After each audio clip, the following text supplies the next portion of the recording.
واليوم عندنا لكسس مدعوم، الله يكافينا شرح هذه. تشوفوا صدام، ليت، بانه، رفرف.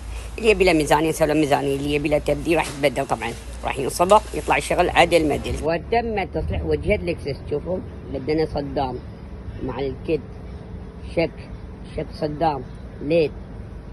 سوينا ميزانيه حق البانه، طبعا البانه بعد بدلناه. سوينا ميزانيه مع ميزانيه رفارف بعد، صبغناه شغل عدل مدل. كل هذا وين؟ صناعيه كراجل الخيول، شارع 10. ما عندنا اي فرع ثاني. تبون شغل عدل مدل؟ حياكم فالكم طيب. شوفوا ما شاء الله، شغل وكاله، ما شاء الله ما شاء الله.